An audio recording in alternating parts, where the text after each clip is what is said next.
Thank you very much, Harry. And thank you very much for the invitation to come here and to speak at this conference.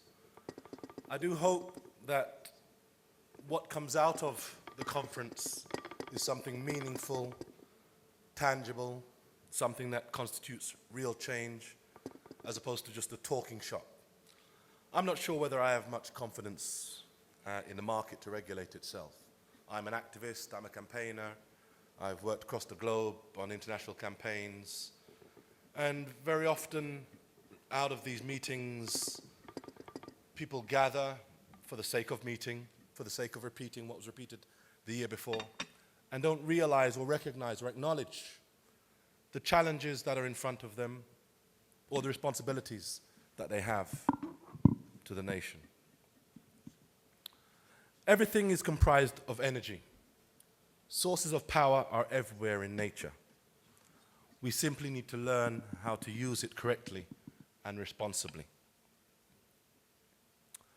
According to the United Nations Population Prospects Report, the world population is currently growing by approximately 74 million people per year. It is estimated that the Earth's human population will exceed 9 billion by the year 2040, with more than half of the Earth's inhabitants residing in Asia. Such data forecasts a growing demand for energy and illustrates the challenges facing regulators and policymakers in India and across the globe, not least in the areas of infrastructure, security, food production, and energy provision. Whether we live in a city or in remote areas, we are all bound together by our common need for fuel and energy.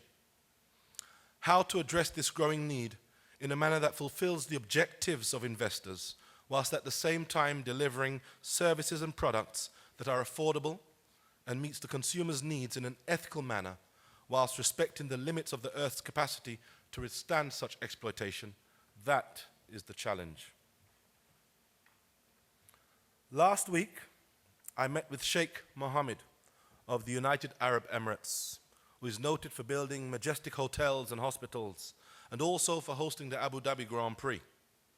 He had heard me speaking at an event and sent a message that he would like for me to visit him at his Mayfair suite. When I arrived, we sat and talked for a couple of hours about international politics, social responsibility, and the changing world. He explained to me that in the United Arab Emirates, they had built the Burj Khalifa, the tallest building in the world, the Dubai Mall, the largest shopping mall in the world, and how over a period of 40 years, they had transformed the nondescript tract of desert into a vibrant, buzzing oasis. In contrast to his wealth, he was a very humble and amenable man and appeared genuinely concerned about the human condition. I candidly mentioned the documented abuse and ill treatment of some migrant workers in his country, many of them from India, and explained to him that the success of a nation boasting such opulence and achievements could only be measured in terms of how the base of that society and those most vulnerable within it were treated. It is always important that we remember that. It is always important that when discussing initiatives, new projects, investment potentials, that profit is not the sole motive of a business or development venture. That people, and especially those most vulnerable, are the human capital that we should aspire to enhance. Thus, the reflection of a nation's success is not benchmarked by the profits generated in the private sector, nor the extravagant displays of wealth so often exhibited by the few. Rather, a nation's success should be measured by the living standards, the opportunities to progress educationally, culturally, and socially. A nation's success should be measured by the consensus of contentment that exists amongst its masses. Social justice campaigners, like myself, are often viewed within the private sector as party poopers, troublemakers, agitators. But the relationship between service providers and those who demand accountability need not be so thorny. Many companies today have corporate social responsibility policies and even departments solely dedicated to delivering on such commitments. A company that gets the balance right between service, profit, and social responsibility increases the stock value of their reputation. And in business, reputation can mean everything. In a more and more competitive-based marketplace, one's reputation is what makes you stand out from the crowd and can be the key factor in securing contracts. A study conducted by the Reputation Institute, a private global consulting firm based in New York, invited 47,000 consumers across 15 markets to participate in a study that ranked the world's 100 most reputable companies, all multinational businesses with a global presence.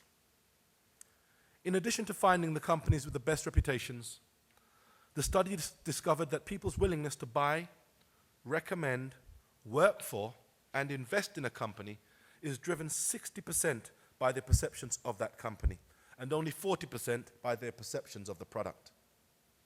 The study also found that 42% of how people feel about a company,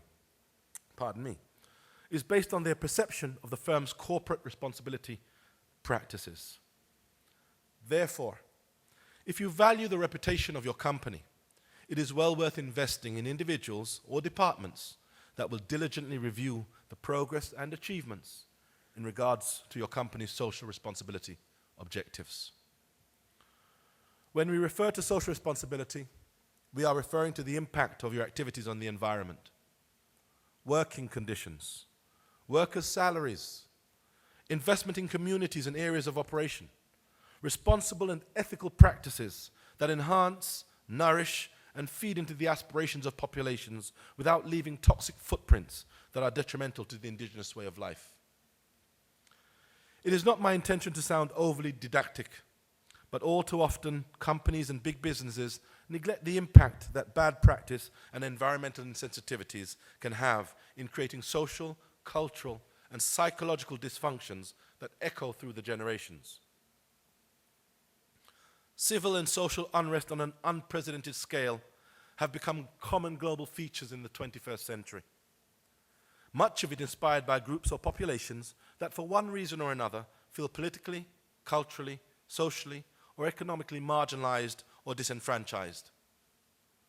Unbridled capitalism and its thirst for profit over people has magnified this discontent and can be witnessed in the DNA of the growing number of international protests decrying corruption, disparities in wealth, environmental abuses, public spending cuts, low wages, or fuel and energy prices.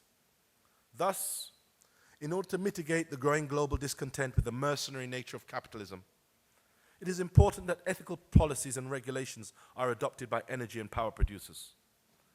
Ethical policies that are fair and transparent and sensitive to the concerns and aspirations of India's domestic population, in particular poor and rural communities, those pockets of society that often find themselves sidelined, ignored, and the last to taste the benefits of social and technological development. With the world's fourth largest energy consumption and one of the world's fastest growing energy markets, it is expected according to the International Energy Agency, that India will be the second largest contributor to the increase in global energy demand by 2035, accounting for 18% of the rise in global energy consumption. Irrespective of how accurate or inaccurate such forecasts may be, the reality of India's growing energy needs are apparent. Over the years, there has been a push to increase the amount of energy produced from renewable sources, and much of that is driven by concerns over India's limited fossil fuel supplies, international demands to lower carbon emissions, and the nation's commitment to delivering sustainable, clean energy. Conferences such as these present the opportunity to discuss and debate the key issues that deliver solutions and improved policies that can help shape India's future. Good practice and models of excellence are not only judged and discussed at conferences or boardrooms, they are also judged and debated in villages and on street corners. The future of our planet is intrinsically linked to our environmental footprint and our willingness to invest in renewable energy. Such an investment in the long term will help to sustain the health and well-being of the Earth's natural resources, and in so doing, future generations will inherit a more environmentally stable planet. India has the opportunity to lead the way and to set international benchmarks and models of excellence, if only those in industry, you the regulators, you the policymakers, and you the thinkers seated in this room will grasp that vision and accept that challenge. Thank you very much.